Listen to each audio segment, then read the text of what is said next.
What's up guys and welcome. You are watching Fazi Fitness. So let's start this video with the mutant Nick Walker.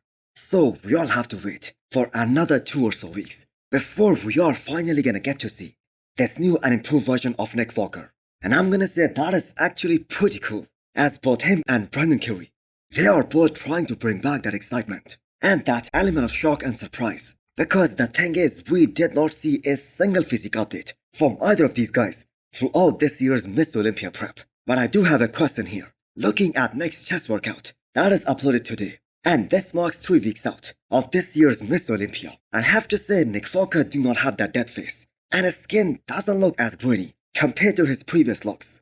His skin doesn't look as polished. So my question is that an old workout video, or should we be concerned that Nick Walker is behind on schedule?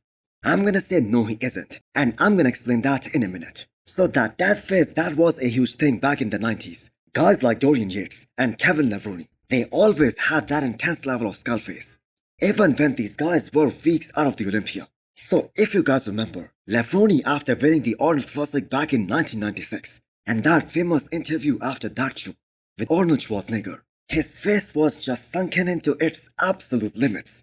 And yes, that skull face, that doesn't necessarily mean that you are gonna win the show. But it is also one of the visual indications that the guy is absolutely ripped, that an athlete is absolutely shredded to the bone. For instance, take a look at the reigning champ Derek Lunsford, who has a skull face for weeks now. Now Nick Walker, without any shadow of a doubt, is one of the most consistent guy when it comes to peaking for any show, when it comes to being 100% on in terms of conditioning. And people and me will be willing to bet that Nick Walker is gonna be one of the most conditioned guy at this year's Olympia stage again. Now, if we go back and take a look at the Pittsburgh Pro guest posing just 1 week before the New York Pro, people just weren't impressed with that look. But we did saw in just 1 week time, he was able to change so damn much. And in terms of conditioning, people did not have any issue for this year's New York Pro. And maybe it is the low carb factor, which Nick Walker is running at the moment, to get that extra bit of conditioning, to get a little more crispier for the big dance. Now, I don't think there was ever so much anticipation about Nick Walker and how he's gonna look like for a show, because he always posts almost all of his physique updates, but this time he chose to stay covered up throughout this year's Olympia prep. Next up, we have the physique updates of 2 guys who are most probably gonna be fighting for the top spot at this year's Legion Sports, which is happening this weekend, and also get the Olympia qualification for 2025.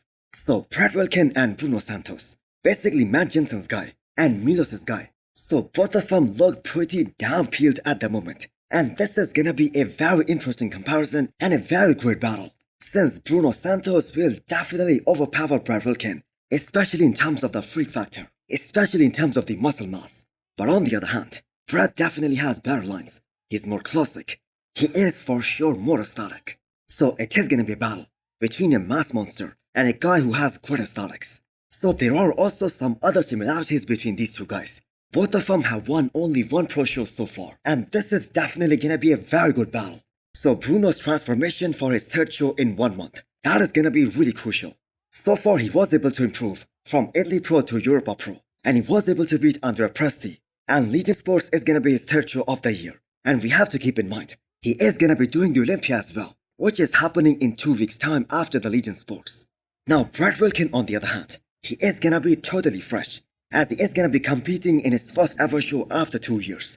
Although Brett's team, they are very confident that they have put in the work, and he is absolutely gonna dominate this whole lineup. But I'm gonna say this might be a close one than what people are expecting. Now it is again a real shame that France Pro and the Legion Sports are happening on the same weekend. Just imagine if all these guys from France, they were also doing Legion Sports. We could have had a much more competitive lineup. Next up, we have a 2 weeks out physique update of Martin-Fitzwater. So the Operation Skinless is definitely on the way, and Martin is just powering through these final few sessions of brutal workout before he hits that Olympia stage for the very first time, because this is gonna be his Olympia debut. So there is no way Martin would have had this much hype leading into his first ever Miss Olympia if he just ended his run after winning this year's Detroit Pro. Now, I'm not implying that it did not look impressive at that show, but he just took things to a whole different level for this year's New York Pro, where he was able to push a guy like Nick Walker to his absolute limits. Now let's not pretend that Nick Walker did not outmuscle him. Nick was clearly a lot more muscular and a lot more denser than Martin.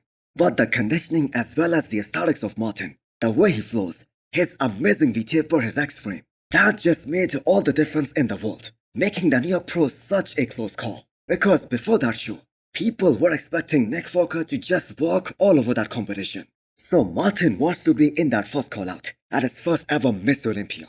Now we have seen guys like Samson Dauda, Nick Walker, who has placed as high as top 5 at their Olympia debuts. And it isn't like that Martin is a new IFB pro. He has been competing in the pro ranks for almost 4 years now. And amazingly, he has a very mature looking muscle, especially for a guy who is just 27 years old. So this I believe is gonna be really interesting.